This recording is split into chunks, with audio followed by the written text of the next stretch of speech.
famous time that I had. I was doing the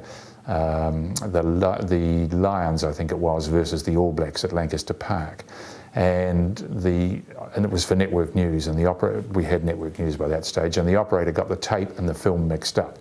So, and they rolled the film first before the soundtrack was rolled, and I talked about the power and the glory has returned to New Zealand rugby at Lancaster Park today. The All Blacks absolutely accounted for Wales. I should know who the opposition was, and from this try, from later in this movement came a wonderful try where Ian Kirkpatrick broke free and set off down the sideline, set off down the middle of the field for a fantastic try, while on screen there was the opposition winger scoring in the other end of the ground. The atmosphere towards journalism or journalists was hostile. They did not. It was their grief. It was their patch that was being horribly invaded anyway. So we were not particularly welcome, Frank Oakeshott and I, the cameraman. So that was an issue we had to deal with for a starter. Then the Scott-based people, not the police or the Air New Zealand people, were quite obstructive about whether we could get to the site or not, and I had to pull several strings. One of which was my second cousin, who was a priest in Antarctica, working for Deep Freeze, and he got some contacts, and therefore I was able to organise my own flight on a chopper to go to the site itself. Getting there, as we flew over, we saw this 1 kilometre long stretch of black, burned plane that had been ploughing itself up the slopes of Mount Erebus, and that in itself was chilling. When we got there, most of the signs of human remains had been removed, so we didn't have that to contend with, but it just looked like an enormously smashed up junkyard, really, with bits of aeroplane and things around. So yes, it was quite, it was a chilling experience to be there, but once again, we had a job to do, really. It was at a wonderful time because we were leading up to the Commonwealth Games in Auckland, and I'd been involved as Director of Resources in looking after the host broadcaster side of things anyway.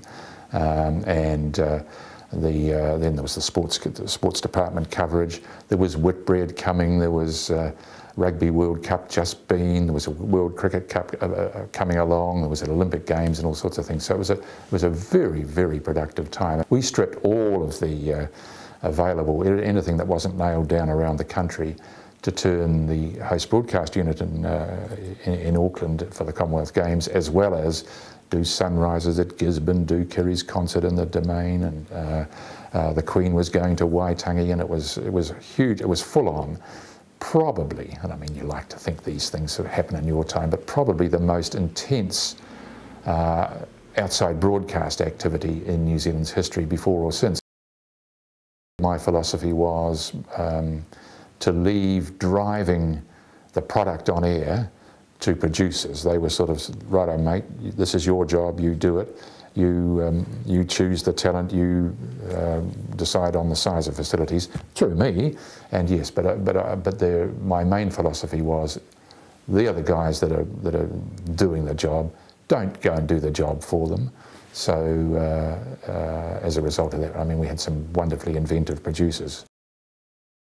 That was early in the morning, Blake versus Dalton, in the dark, and we were live. How the hell do you have a television coverage of a yachting event, I think it was about 3 in the morning, capturing the drama of these two boats racing each other up Auckland Harbour in pitch black?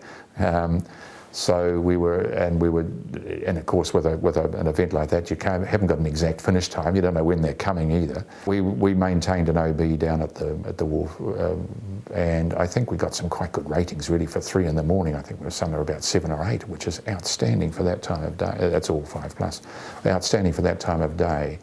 And we were relying on radio reports from the boats themselves, and people ringing in from North Head or whatever it might be. I think they've gone past, and so we were able to say, and we think we've had a report from so and so and so.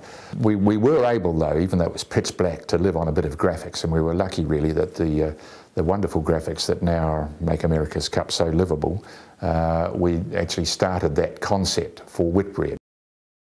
The challenges were stretching the rubber band, really. I think we had a dawn service or a sunrise in Gisborne, which was the first to see the sun in the world, in theory, to a major concert on Bastion Point, and something in Wellington, something in Christchurch, something certainly in downtown Auckland as well, all simultaneous during the day. So the challenge was making it work with limited facilities, because we needed them elsewhere as well.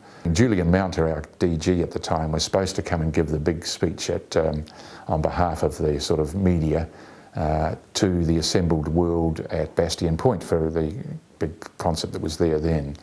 Well, Julian, where are you? He wasn't there, and it turned out he actually turned up right at the end.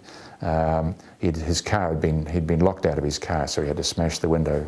And I was thinking, oh God, I'm going to have to say something. What am I going to say? But fortunately, Julian turned up. So that was the last hurrah of New Year's Day. It was quite a culture shock, as it were. I went in thinking, oh, I can see what they're doing, and you know, they need to do this, need to do that, yeah, and I'd get sort of blank stares. And after a while, I know Graham Wilson, who was a colleague of mine there, we talked about the need to get across, and so we invented what we called the Tokyo Echo, where drop an idea. You know, we think you should do this. Oh no, Johnson. Oh, Musakashi, this too difficult. About 3 months later, they'd come back and say, oh, I think we should do so and so. I said, oh, what a brilliant idea. I wish I'd thought of that.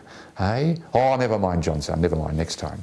So I think if you asked any of my colleagues at J Sports what sort of contribution I'd made, they'd probably say, look, he was not a bad guy, but he did bugger all, you know. He didn't do much at all. I am not that satisfied with the way opinions are creeping into the news. I think it is some of these clowns that are telling me what's going to happen and who's going to do what, and in my opinion and so on. I think they have no space to be doing that. Most of it's political, and I think most of them are well beyond their real brief of being reporters, not tub thumpers. And there's far too much tub thumping going on, particularly in political reporting. I think it is not something I'd put up with as an editor.